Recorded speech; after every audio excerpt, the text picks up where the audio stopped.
మీ అందమైన ప్రయాణం ప్రారంభించండి. 39 మీరు తల్లిదండ్రి అవ్వాలనే కలలను సాకారం చేయడానికి సహాయపడుతుంది. తిండితోటే ఆరోగ్యం వస్తుంది. మన భోజనమే మనకు ఆయుష్ అవుతుంది. అలాంటి భోజనాన్ని తినాలి అంటే చాలామంది కాన్స్టిపేషన్ వస్తుంది, మోషన్ ప్రాబ్లం వస్తుంది, డైజెషన్ సరిగా అవ్వడం లేదు అని తినడానికే భయపడుతున్నారు. ఇలాంటి సమస్య ఎదుర్కొంటున్న వాళ్ళందరికీ వెరీ సింపుల్ ఆసనాలు, హోమ్ రెమెడీస్ తోటి, చిన్న లైఫ్ స్టైల్ చేంజెస్ తోటి ఇలా తుడిచిపెట్టినట్టు తీసేయడానికి నేను మీకు మంచి గైడెన్స్ ఇస్తాను. నేను మీ Vasanthalakshmi, yoga master trainer, Guinness world record holder. కేవలం 999 ఫీజు తోటి మంత్ మొత్తం క్లాసెస్, లైవ్ క్లాసెస్ నేను చేస్తూ మీకు చేసి చూపిస్తూ ఉంటాను. మీకు నేను కరెక్షన్స్ ఇస్తూ ఉంటాను. మంచి ఆరోగ్యం కోసం యోగాని ఎంచుకోండి. కాన్స్టిపేషన్ ప్రాబ్లంతో ఇబ్బంది పడే వాళ్ళ సమస్య ఎంత దారుణంగా ఉంటుంది అంటే, పొద్దున్న లేవంగానే పొట్టంతా రాయిలాగా బిగించుకుపోయి ఉంటుంది. ఏది తినాలన్నా సరే ముందు పొట్టని ఆలోచిస్తూ ఉంటారన్నమాట. పొట్ట ఉబ్బరంగా ఉండడము, రాయిలాగా పట్టేసి ఉండడము, చాలా ఇబ్బందికరమైన బాధను చూస్తూ ఉంటారు. చాలా సింపుల్గా తగ్గిపోతుందండి ఆ ప్రాబ్లము. ఖచ్చితంగా ఇప్పుడు నేను చెప్పినట్లుగా చేసి చూడండి. వెరీ వెరీ సింపుల్ ప్రాసెస్ తోటి ఈ కాన్స్టిపేషన్ ఇలా తుడిచిపెట్టేసేయచ్చు. ఫస్ట్ నైట్ నిద్రపోయే ముందు మనకు బ్లాక్ గ్రేప్స్, డ్రై గ్రేప్స్ అమ్ముతారు. రైజిన్స్ అంటారు వాటిని. బ్లాక్గా ఉంటాయి. మనకు ఎండు ద్రాక్ష రెడ్ కలర్లో ఉంటుంది కదా, అలానే బ్లాక్లో ఉంటుంది అనమాట. ఆ రైజిన్స్ని ఒక 6 నుంచి 10 రైజిన్స్ నీళ్ళలో నానబెట్టేసేయండి. ఉదయం లేవంగానే ఆ వాటర్ తాగేసేయండి. చాలా చాలా డైలీ చేయాలి. చాలా రిలీఫ్ వచ్చేస్తుంది. బ్రేక్ఫాస్ట్ ముందు ఆ రైజిన్స్ని తినేసేయచ్చు. తర్వాత ఒక హాఫ్ అన్ అవర్ గ్యాప్ ఇచ్చేసి గోరువెచ్చని నీళ్ళలో ఆవు నెయ్యి, ప్యూర్ ఆవు నెయ్యి, మనమే పాలు తీసుకొని ఆ కొంచెం నెయ్యి తయారు చేసుకుని, అంతే నెయ్యి అయినా చాలు, చాలా ప్యూర్ ఆవు నెయ్యి కనుక కొంచెం ఒక 1/2 స్పూన్ కంటే తక్కువ గోరువెచ్చని నీళ్ళల్లో వేసుకుని తాగండి. అసలు మలబద్ధక సమస్య అనేది రాదు. ఇలా రోజు చేసి చూడండి ఎంత మంచి రిలీఫ్ వస్తుందో. తర్వాత నుంచి రోజు లేవంగానే గోరువెచ్చని నీళ్ళు తాగడం, మలాసనాలో ఉండడం, ఇలాంటి ప్రాక్టీసెస్ చేస్తుంటే ఇంకా ఒకసారి తగ్గిన సమస్య మళ్ళీ రానే రాదు. ఆ ఆసనాలు కూడా ఎలా చేయాలో చూపిస్తాను. ఈ 2 అయితే ఖచ్చితంగా ఫాలో అవ్వండి. భోజనానికి ఒక అరగంట ముందు పుదీనా వేసిన మజ్జిగ తాగండి. ఈవినింగ్ కూడా తాగండి, చాలా మంచిది. పొట్ట చాలా శుభ్రం అయిపోతుంది. ఇప్పుడు ఆసనాల్లోకి వెళ్ళిపోదాం. చూడండి, మలాసన. మెల్లగా ఇలా మలాసన మొదట్లో ఇబ్బందిగా అనిపించినా అస్సలు వదలకండి. చాలామందికి హీల్ కిందకి పెట్టడం రాదు అన్నమాట. ఇలా హీల్ కిందకి పెట్టడం రాను అన్నప్పుడు ఇలా హీల్ని అప్ డౌన్ చేస్తూ హ్యాండ్స్ని ముందుకు పెట్టుకొని స్లోగా ఈ మూమెంట్ ఇచ్చి మలాసనాన్ని నేర్చుకోవాలి. ఇలా మలాసనాలో ఖచ్చితంగా పొద్దున్నే గోరువెచ్చని నీళ్ళు ఒక 2 గ్లాసులు తాగేసి ఒక 10 సెకండ్ల నుంచి, మీరు 10 సెకండ్లే కూర్చున్నా సరే చాలా బెనిఫిట్ ఉంటుంది. 1 మినిట్ 2 మినిట్స్ ఫస్ట్ స్టార్టింగ్లో 10 సెకండ్లు కూర్చోండి. తర్వాత 30 సెకండ్స్, 1 మినిట్ 2 మినిట్ వరకు కూడా ఇలా ఉండొచ్చు. మలాసనాలో ఉన్నారు అంటే మన పొట్టలో ఆ ప్రెషర్ అనేది చక్కగా జరిగి మన లార్జ్ ఇంటెస్టైన్ మీద చక్కగా ప్రెషర్ వచ్చి కాన్స్టిపేషన్ ప్రాబ్లం తగ్గుతూ మలమంతా బయటకు వచ్చేస్తుంది.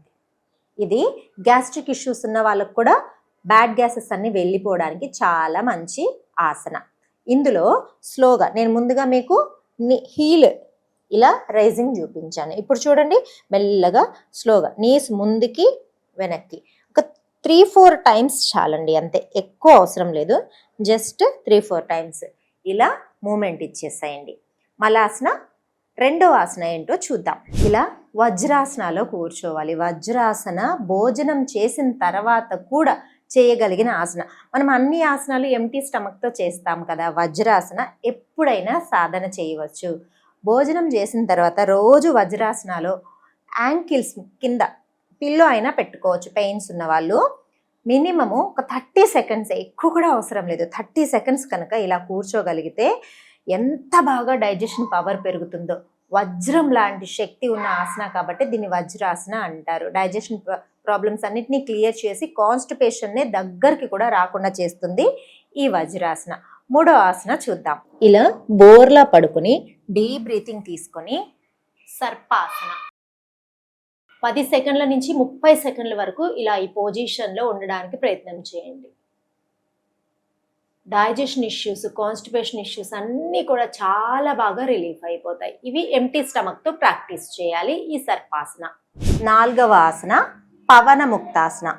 రైట్ లెగ్ని ఇలా పొట్ట మీదకి తీసుకోండి, లెఫ్ట్ లెగ్ని ఇలా స్ట్రెచ్ చేసి ఉంచుకోండి. ఇలా ఈచ్ సైడ్ ఒక 10 సెకండ్స్ అనేది ప్రెషర్ ఇస్తూ, పొట్ట మీద ప్రెషర్ ఇస్తూ చేయండి. ఇది ఎర్లీ మార్నింగ్ కూడా ప్రాక్టీస్ చేయొచ్చు ఈ ఆసనాన్ని. ఇలా పొట్ట మీదకి చక్కగా స్ట్రెచ్ ఇచ్చేసేయండి. డీప్ బ్రీతింగ్ తీసుకుంటూ చేయండి. తర్వాత 2 లెగ్స్ ప్రెషర్ ఇవ్వండి పొట్ట మీదకి. చాలా హాయిగా రిలీఫ్గా ఉంటుంది. ఇలా 10 సెకండ్ల నుంచి ఒక 30 సెకండ్స్ 1 మినిట్ వరకు ఉన్న తర్వాత ఇలా స్లోగా మూమెంట్ ఇవ్వండి. Right then left, right then left. రిలాక్సింగ్గా చేయండి. Release, deep breathing. చివరి ఆసన. ఈ కాన్స్టిపేషన్ తగ్గడానికి, మనకు పొట్టలో డైజెషన్ పవర్ బాగా పెరగడానికి, మనకు చాలా బాగా హెల్ప్ అవ్వడానికి చూడండి, సేతుబంధాసన.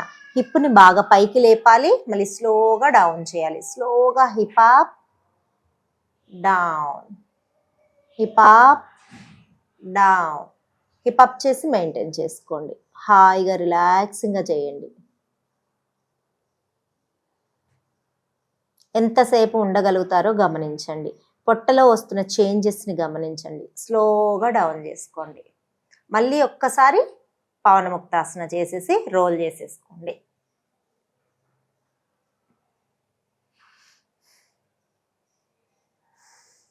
సిట్టింగ్కి వచ్చేద్దాం. ఇలా ఇప్పుడు చూపించిన ఆసనాలన్నీ 10 సెకండ్ల నుంచి 30 సెకండ్ల వరకు సాధన చేసి చూడండి. కొన్ని రోజుల్లోనే ఈ కాన్స్టిపేషన్ ప్రాబ్లం నుంచి బయటపడిపోవచ్చు. భోజనంలో కూడా ఆవు నెయ్యిని ఉపయోగించండి. మొదటి ముద్ద కరివేపాకు పొడి, ఆవు నెయ్యి వేసుకొని తిన్నారు అంటే కాన్స్టిపేషన్ ఇష్యూసే రాకుండా ఉంటాయి. మునగాకు కూడా వారానికి ఒక్కసారైనా సరే మునగాకుతోటి కూర చేసుకొని తింటూ ఉంటే కూడా ఈ కాన్స్టిపేషన్ ఇష్యూస్ దగ్గరికి కూడా రావు. చాలా సింపుల్ ప్రాబ్లం అండి. పెద్దదైపోయే వరకు ఉంచుకుంటున్నాము, ఇబ్బంది పడుతున్నాము. చిన్న చిన్న ఆసనాలు, చిన్న చిన్న ఆహార నియమాలు, అంతే. పూర్తి ఆరోగ్యాన్ని మనం ఆస్వాదించగలుగుతాం. యోగ సాధన ద్వారా ఆరోగ్యాన్ని పొందాలనుకుంటున్న అందరికీ welcome to the class. Fees కేవలం 1000 రూపీస్తో నెలకి 30 రోజులు లైవ్ క్లాసెస్ ఉంటుంది. నేను మీకు గైడ్ చేస్తాను. క్లాస్లో కలుసుకుందాం. నమస్తే.